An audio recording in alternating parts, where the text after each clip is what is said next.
Hey, hey, hey, hey, highly favored woman. Welcome back to another episode of the Highly Favored Woman Coffee Chat brought to you by the Highly Favored Woman community.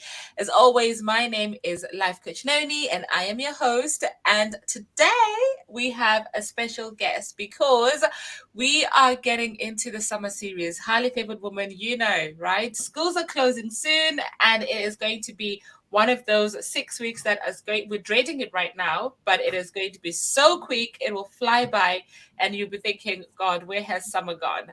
Well, I have got you covered over the next 6 weeks because I am bringing a guest each week who is currently navigating through mum life, through business life, through lifehood, wifehood, all the types of hoods that you can think of. And they are going to be sharing all their tips and tricks on how they're going to handle and try to stay sane during the next 6 weeks of summer. Look after themselves, try and be present in their relationships whilst also running their businesses, going to a 9 to 5, and just being a highly favored woman that they are. So, today's guest is none other than Chido Plunkett. I would love to give you an introduction, but she is a multifaceted woman, so I will let her give her own introduction. Chido, please share with the other highly favored woman who you are. Hi, Noni. Thank you so much for having me on here today. My name, as you said, is Chido Plunkett, and I run a luxury dining business with my husband. We help people who enjoy entertaining at home to stay a part of the conversation and not the preparation or dreaded cleanup. Our idea is about having a hassle-free life. So that is what we do in a nutshell. We have another arm to our business, which is called Food Without Thought, whereby we help mums like yourselves trying to navigate, trying to figure out what to cook for the children, because Lord knows these children are hungry 24/7. And summer is coming up, which means it's going to be snacks galore. And I'm hungry, mum. I'm hungry. And yeah, I'm not looking forward to that side of things. But yeah, that's what we do in a nutshell. So I am married to my husband, David, who is a chef. We have been together since 2014. We met in hospitality. We worked in the hotel. We worked at the Hilton Heathrow in Terminal 4, and that's how we met because I was in the events department and he was in the kitchen. So naturally, those two departments were close together, and that's how we came to be about. And then, of course, we had our children. And then I didn't want to go back to work. I didn't like the idea of having to explain to someone that my child is sick and that I have to leave the office. So then that's when we decided to start up our business, Dachi's Restaurateur. So the idea is it was to give us more flexibility to be present as parents, as well as, wow, it's a no-brainer having someone with event experience and someone who's a chef. And yeah, it's been amazing, and I wouldn't change it for the world. Wow. Okay. So remember when I say to you that she's a multifaceted woman and I could not introduce her? I hope you have understood why I couldn't introduce her because she is handling and juggling a lot of things. But firstly, what I love the most is that they started a business born out of their love to be present, to be with their families, and just to give to share the shared love of hospitality that they have together. So, Chido, thank you so much for joining me on this conversation today. We're just going to be two moms having a chat. Like, we chat all the time anyway. Now, for those that don't know, I love their business. I'm a big supporter of what they do, and I can vouch for the Food Without Thought because I have been using it for the last 3 years. And if I tell you, I don't ever have to think about what to cook for dinner anymore because of what they do. That is how good it is. So the first one, Shiro, I really want to know from you, what inspired you to say to David, to even have the conversation to say, listen, I don't think I want to go back to work because I don't want to go. I don't want to go back to work. What inspired you to actually have that conversation, because I know that there are loads of women here who, when they have babies and they give birth and they spend the 9 months or 3 months, depending on which place in the world you live in. I know in America it's like 12 weeks, but we're blessed here. I know, right? But we're blessed here in the UK. We can actually have a 9 months or up to a year if you want to. But what prompted you to have that conversation? So, I mean, I've worked in many different establishments, from hotels to serviced apartments to um, just different types of environments. And what I have found is, being with all the mothers and seeing the challenges that they faced, I just thought to myself, for me, it was like a no brainer. Like when someone said, okay, my child is sick, I could see the things bubbling inside them that they were afraid to go and ask the boss and say, I got to go home. And I was just like, no one should ever have to feel that way, because at the end of the day, your children come first and there's nothing you can do about it. It's a two-parent situation if you're lucky, and in some cases it's just that one parent. So who else are you going to give your child to? If your child is sick, you have to leave. Yes, work is great, but it's not always the priority. So for me, I didn't like that there was this culture that it was an inconvenience because you were a mother and that you needed to tend to your family. Because I mean, ultimately, at the end of the day, when it comes to jobs, they can replace you. You're not replaceable at home. So it's important to be present there. So for me, when I had my first son, Oliver, I I took the 9 months, well, the 9 months statutory, and then I added the extra 3 months, and I was like, okay, what are we gonna do here? And it was like, okay. And I was like to David, I'm like, I really don't like the idea of going back to work, but I felt like, because of my upbringing, that it is the norm for you to have a baby and you go back to work. But it was just it was such a relief when I spoke to my husband, and he was like, you don't have to go back to work if you don't want to go to work. And I was like, oh. And he's like, yeah, of course. Why would you do something that you don't want to do? And I was just like, oh yeah, I forgot that I have a choice, you know? Like, and sometimes we forget this as people, that you can give yourself permission to want some things, even though you don't necessarily know how it's going to work, that it can work, you know? So yeah, so that's basically how it started. And of course, then I had to come back with a counter offer, but at least it was like, okay, how am I going to make this work? So the plan was that, okay, I would start with the business, building the foundations and getting it where it needed to be, whilst David continued at work. And that's basically how it all came about, really. Wow. Okay. Firstly, kudos to you to actually noticing and acknowledging that, you know what, I am not replaceable in my home, because the home is the foundation. And if you, as the mom, as the wife, you are not fully present, then the home will still function, but it's not functioning at 100%. And for you to sorry. No, sorry. Yeah, no, that's exactly it. Because it's the juggle of picking children up from school, and then that means you have to go for part-time hours and all of those sort of things. And I mean, I know some people have to do it, and you manage to juggle somehow. But I mean, to have 28 days holiday, but children have holidays every 6 weeks, how do you even make that work?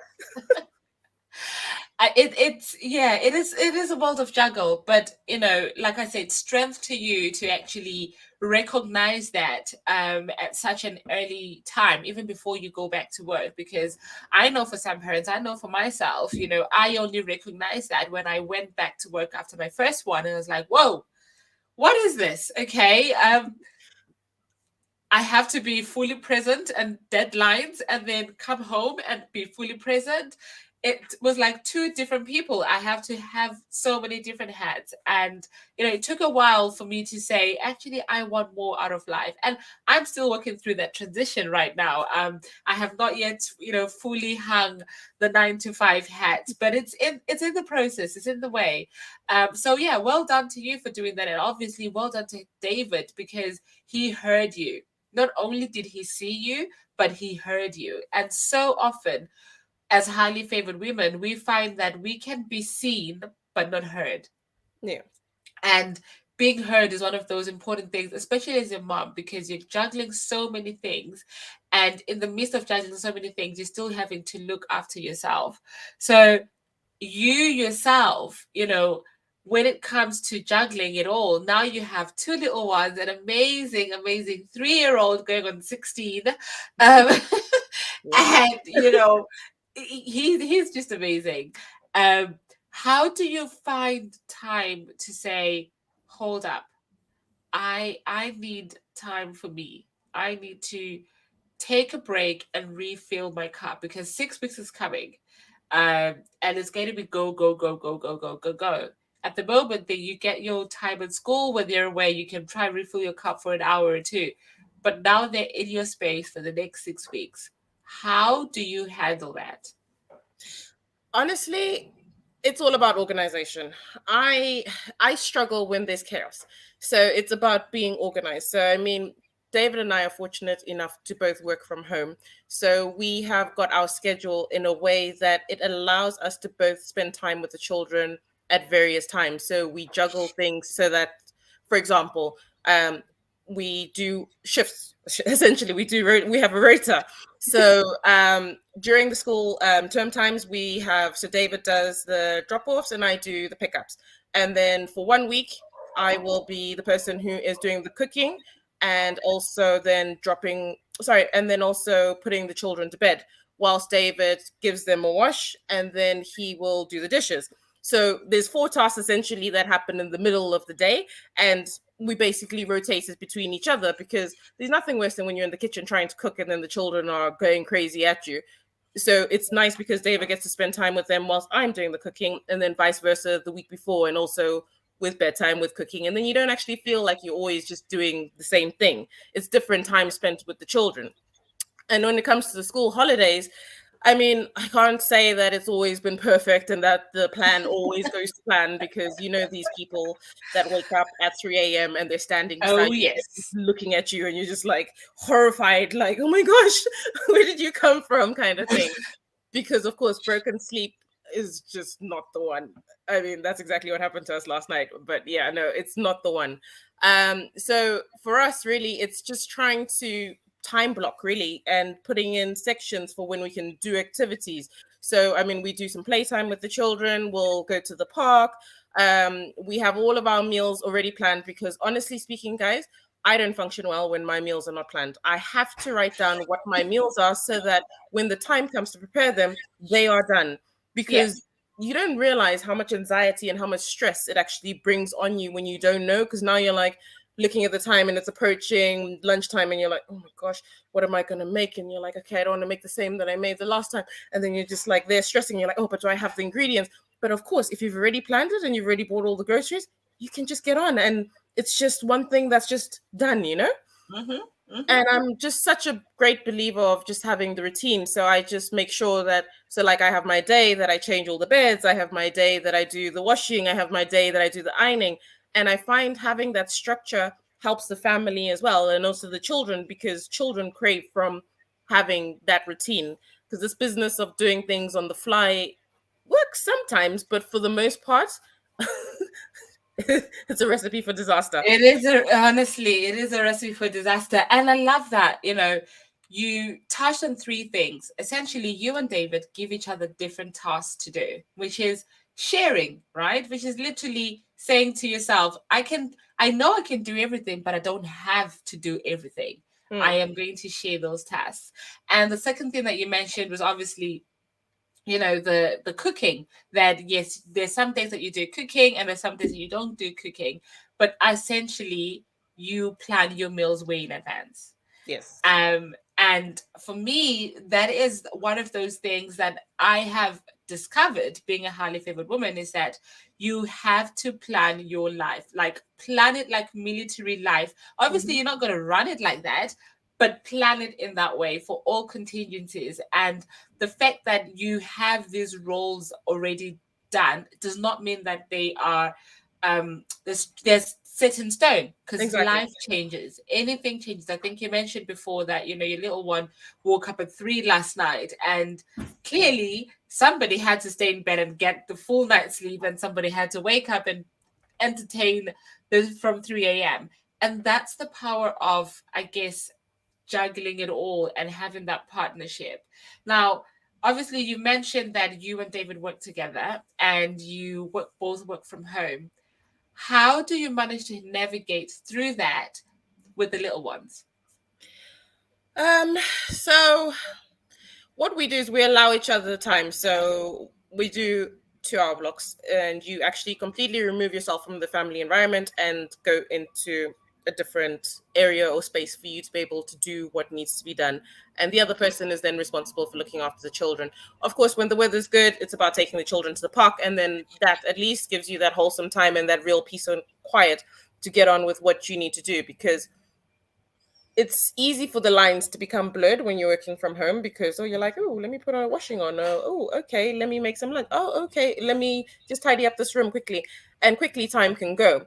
But when you have these dedicated times, and the thing with the dedicated times is you also have to have a plan for what you're going to do in those times. You can't just have the time, because And do otherwise, nothing with it. exactly, because you'll be sitting there at your computer and you'll be like, oh, what do I actually feel like doing? And you cannot operate like that, because you need to have a bigger plan that's broken down into smaller chunks.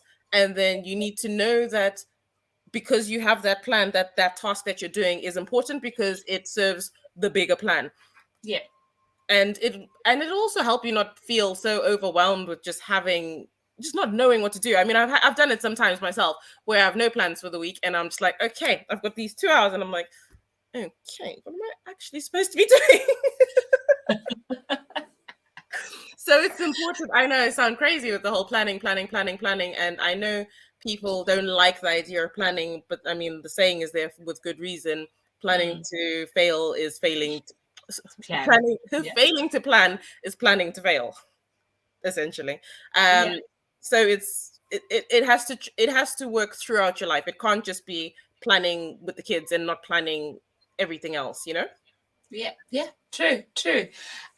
So I know this is more like me asking you a lot of questions, but I do hope, highly favored woman, that if you're listening to this episode right now, you are taking in some good things, because the amazing thing about this and having those conversations with other fellow highly favored women is that you are going to get tips that maybe you thought about but didn't know how to action. And now you're like, okay, clearly I need to just stop thinking about planning, but I actually do take action and plan what I'm going to do. So plan ahead for the next 6 weeks, because it will go by so fast. Number one. Number two, there's nothing as, I don't know about you, but for me, there's nothing as, I would say, slightly annoying as a child who every 2 minutes, Mom, what are we doing today? Mom, what are we doing today? So I'm bored. And you don't know, one, what you're doing today. And two, you yourself end up getting frustrated because they're frustrated with you because you don't know how you're going to entertain them.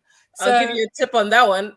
Don't tell them what you're going to do, because we plan stuff, but we don't tell our children, because otherwise it's yeah, going to be, when are we going? When are we going? When are we going? So we like to make it a surprise, because actually, when I look back and think about childhood, the best memories were the ones where you didn't know what to expect of the week. true. So we will always plan an activity, and we only tell our children when we're actually about to leave the house, to say, we're going somewhere and it's a surprise, because it adds to the excitement, it adds to the thrill of things. Um, but of course you could tell them, but then of course then you also then committed to having to do that thing that you said to them. Oh my God. Do you know how many times I'm a rookie to this, because I always end up telling them what we're doing in advance. And then the day comes and it's like, Mom, you promised us you're doing this. What time are we going? Where are we going? So what I've now done is I've put a timer. I put a timer on their iPads and on my phone, and say, right, at this time when the alarm goes off, that is when we're going. Because if I don't do that, then they'll keep asking me every 2 minutes. So I am a Pomodoro girl. I love my timers. I live Oh, on a same here. I timer. mean, if it wasn't for Alexa, like, we would be lost. I live on a timer, and they know me. If they're so funny, because they're like, right, what time are we putting today? Then what they now live on timers as well. So I guess maybe it's a good thing, maybe it's a bad thing. I will see when they grow up. Maybe they will run their life on timers. Who knows? It's not a bad. Um, I don't think it's a bad thing. I think it can only make you better, because then you focus on one thing at a time. Exactly. So one of the things that we love in this community is looking at all the 7 key areas of your life. And if you don't know the 7 key areas of your life, they're your faith, they are your health, which covers your physical health and mental health and your emotional well-being as well. And we have our finances, we have our I mentioned faith, we have our personal development as one of theirs, and we also have, I believe, relationships as well as one of our 7 key pillars. I think I've only mentioned 5, but you get the idea. Of all of these 5 key areas that I've mentioned right now, how do you know which one needs support in your life at a particular time? Only because we're approaching the summer, which is the theme for the series, and not every cup area is going to be filled equilibrium at the same time. So how do you navigate that, especially in the fact? I would say we've spoken about kids, we've spoken about your business and how you handle that. I would say between getting time for you and David, how do you do that? Because all my moms in here that are listening, we have our significant Just a others. reminder going off. Alexa, stop. You see what I'm saying? Timekeeping is the way to go.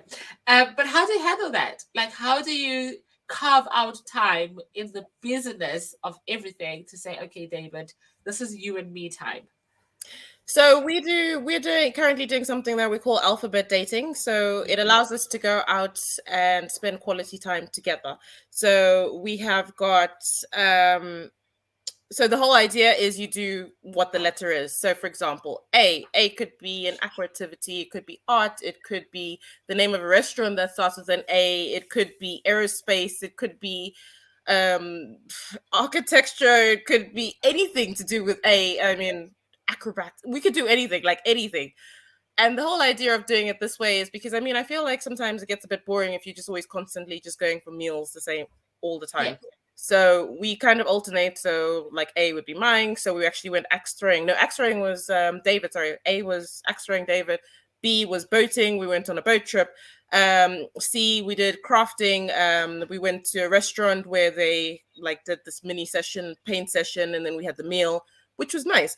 So it just allows you to be able to do things that are different. So it also allows for our cups to always be filled by each other and make sure that we spend that quality time together without the children. With regard to like the other areas of our lives, I mean, with the children, we try to alternate one-on-one time. Of course, 2 children, 2 parents, it's kind of handy.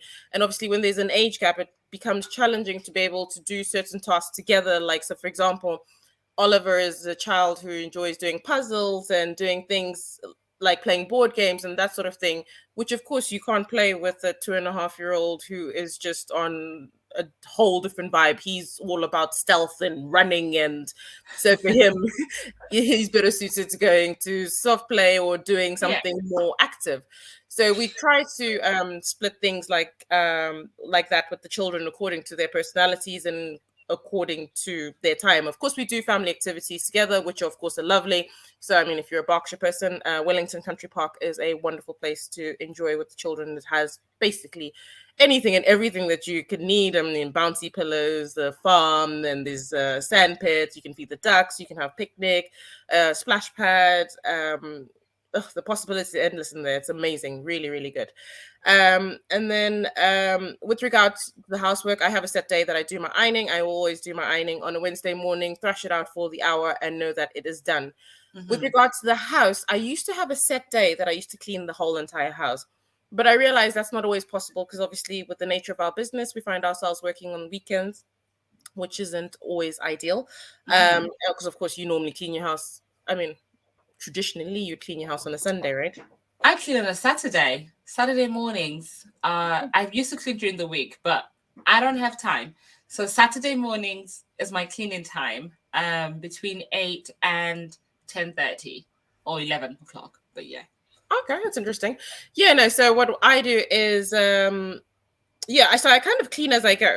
So like for example, if I'm in the bathroom and I'm just like, okay, let me just clean the bathroom quickly. If I'm in the kitchen, I'll do a deep clean in the kitchen.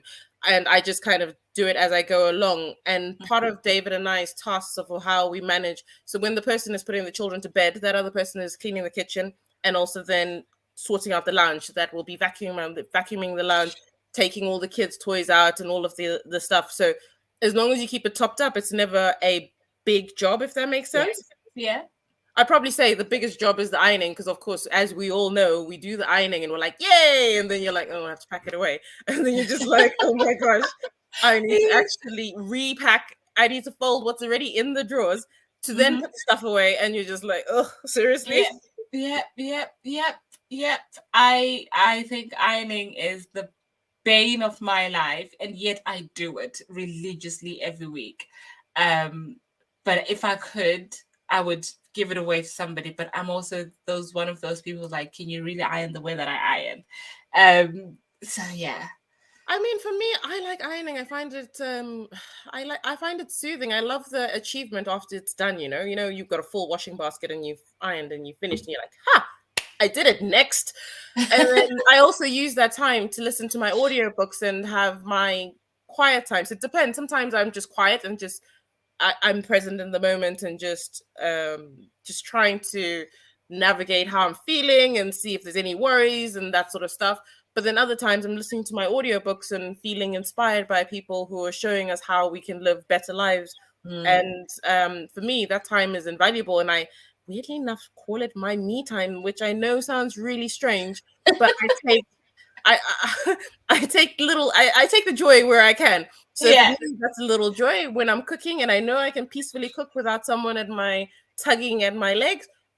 I take that It as is my joy. me time. It is joy. It is. It is absolute joy. It's amazing how before you would be craving like, I want to spend so much time with my babies. I just want to soak them in. And then as they grow older, you're like, yeah, I love you, but I need some time alone. I need to just be me. I need to feel I am me. And which is also obviously one of our themes in the month of May, where we're talking about resetting and getting back to you and filling up your cup again, Yeah. because your cup runs over.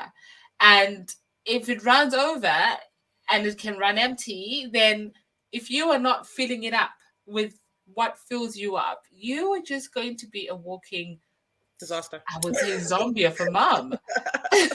It's Yeah. true. It is true. But then I think the key thing is about being able to have those conversations with your other half and tell them the things that are important to you. Because, for example, like when David's doing the school run, that's my time to do my exercises. So I Mhm. will be out here, I'll pull out my yoga mat, and I know that I've got 30 minutes of focus for me to be able to do what makes me feel good. I mean, obviously, exercise sometimes is one of those things where you're like, oh, do I really have to do it? But once you've done it, you just feel absolutely incredible. So for Yeah. me, that's a way of me being able to fill up my cup. And another thing that I also do, where I also hold my beauty therapist accountable, is every 6 weeks I go for a facial. That is me, and without fail, that facial will happen, so that I know that I have something to look forward to, and it's Yep. just an hour of just some peace and quiet to just be, you know. I love that. Absolutely love that. Absolutely. Do you know, I enjoy our conversations so much. Now for those, highly favored woman, this is my best friend. Okay. Yeah. And she is my best friend. She is my business partner in terms of we run ideas of our businesses, but also I love that we've gone through this journey of raising our kids together and going through marriage together and just growing up together to be the highly favored women that we are. Now, Chido, thank you so much for joining me for this episode. But before I let you go, because I know you and I can talk, we can record Oh no, yeah. 2 days of this episode and just talk about everything. But, I just wanted this episode here today just to share with some amazing moms and highly favored women on this community how they can handle the 6 weeks of summer, how they can look after themselves, how they can share the tasks, because we struggle with that, but sharing tasks with, we believe that, okay, if I go away for the weekend, my God, the house is on fire when I come back. And yet that's not the case. It might not be on fire. There might have been a small fire, but they would have managed to put it off. And that's the whole point of it. But before I let you go, I would love for you to share with me 3 things. And the first one is, when did you discover about vision boards? I mean, it is a vision board community. So when did you discover about vision boards? So for me, I discovered vision boards. I'll probably say, where are we? 3 years, I Yeah. feel like. Because I feel like if you're going to you gotta visualize, you gotta have a vision, you gotta give the universe something to work with, yeah. And you need to have something to live for. And yeah, so I'd probably say 3 years ago is when I discovered vision boards, and I've never looked back. My vision board though is not a physical one. Mine is on Pinterest because I have so much. I think my house would be full of pictures otherwise. Because so what I've done on Pinterest is I have one that's got my family, my how I plan to travel, what I'd like my dream house to look like, what cars I'd like to drive, what self-care looks like, what my business looks like, and just dreams and aspirations. So there is a board for each and every single one of them. Wow. Wow. Okay, that's a great idea. I actually love that you have a board for each and every area of your life, whereas most of us, me included, I actually just have actually I have one actually I have one board for the everything, and then I do have a board for my dream house, which I am praying for It's gonna very happen, soon. sis. Don't worry, it's gonna happen. So because you are the queen of vision boards as well, how many goals have you achieved from your vision board so far? So far, I have achieved, I mean, so where are we? We're now in June. So for me, the biggest thing that I had to do was to sort out the work-life balance, because the thing is, being self-employed is a whole different ballgame. It's not the same as having your 9 to 5 and just like knowing that once you leave the office, you leave the office. Yeah. There can be blurred lines because sometimes you need to work in the evening, and then you've also got the children at home during the evening, kind of thing. So for me, it was about creating a way of working that didn't compromise with the children. If I have to work, then I will work, but I try to plan so that I stay focused to make sure that I can complete everything that I can during my office hours, so that by the time 3 o'clock comes and it's time to go pick up the children, I am done with everything that is work related. But of course, I know that doesn't work for some people, because obviously I might have a client who needs to talk to me after work. So sometimes I do allow, but it's only for me to be able to have a call. But to actually be physically sitting there with a laptop when the children are home, it's just doesn't work, because they it just doesn't work for anybody really. So I had to put together a plan, and I made it that when the children leave at 9 a.m. and they're back at 3, that is my time to be focused and to get on with the things that I need to get on with. And so far it seems to be working, and the children are enjoying being able to spend more time. There's none of that "mummy, you're always working" kind of thing, which of course we all have that, and we also find ourselves feeling guilty for. But one thing I will say, or add to all of this, they tell you that your children should only be on screens for a short amount of time during the school holidays, and just in general. Sometimes you're going to have to allow them to be on their screens for a bit longer for you to get stuff done. And you needn't feel bad about it. Like, honestly, you needn't feel bad about it, because we find ourselves feeling bad, this mum guilt, like, oh, but they've been on their screens, but they're fine and they will survive. So that's one thing I want to say, because I mean, I know we all do find ourselves feeling guilty for that. And also go with the path of the least resistance. Like, if you can hear chaos going on, all you can hear is a toy box being emptied out, and you're just like, oh my god, leave it, it's fine, let them carry on. Know that you've got the evening to tidy it up. There's no point in fighting with them, getting them to tidy up, because they're just going to make mess again. So just go with how it's easier. Just don't try and be controlling of everything. I know we don't like untidy houses, but it's a natural rite of passage when you have children. So just know that once they've gone to sleep, you can tidy up and carry on, right? Yeah, true. Perfect. So going back, 3 things that you've achieved so far on your vision board. You said, what have I achieved? I said that was the one thing that I achieved. That was a very big deal for me. So I'm going to say that's the one thing that I have achieved. Amazing. Perfect. Now, what does being a highly favored woman mean for you? To live in your true self, to know that it's okay for you to trust being who you are. I know that society very much makes you feel a certain way, social media, life, your upbringing, all of those sort of things. But it's okay for you to be yourself, and for you to want things. It's okay for you to not like things. It's okay for you to just be yourself and love yourself just as you are. There's nothing wrong with you. Because I feel like sometimes we put ourselves in these boxes and we're looking at other people. But of course, with social media, what you need to remember is this: people are trying to show you their best, but you have no idea what's going on in the background. So don't find yourself being caught in that rabbit hole of feeling that you are not enough, because you are more than enough as you are. And the more you, I almost feel like life is an unbecoming. So you're born and then you go through life and you're taught this is the wrong way or this is the right way to do things. But ultimately, that was for that person. It doesn't mean that that's for you. So Yes. it's about you finding what actually feels right for you. And it's okay. Like, I mean, like sometimes my mom will be like, oh, but why don't you wash the bathroom with the, she likes to wash the bathtub with like a yellow, like a cloth rather than a sponge. And I was like, I like a sponge. And then she's like, but you should have a cloth. And I'm just like, but I like a sponge. And like it's these little things that you can, I know it's not like a big deal, but it's about finding what works for you, right? Mm-hmm. And that it's okay for you to enjoy learning to know what you actually really like rather than what you think people want you to like, if that makes sense. Yes, yes, definitely. It definitely is. And I love that you mentioned that it's about finding what you like instead of leaving what other people think should Hmm. be for you. So that is an amazing lesson to take. And because we're always evolving, I think Hmm. it's a continuous, you can't just learn it today and think that's it. I've learned it, so I can move on. I'm okay. I think it's with the way that life is, it's one of those things that you always constantly have to keep reminding yourself that it's okay for me to like my own things. I don't have to Do what everyone like else what does. other people Yeah. say I should like, and do what other people say I should do. So amazing. Well, Chido, thank you so much for joining me this for this episode for the summer series. I am so blessed, and I pray that every highly favored woman who has listened to this podcast episode is going to be so blessed. I will put some links below on how you can get into food without thought, because mom,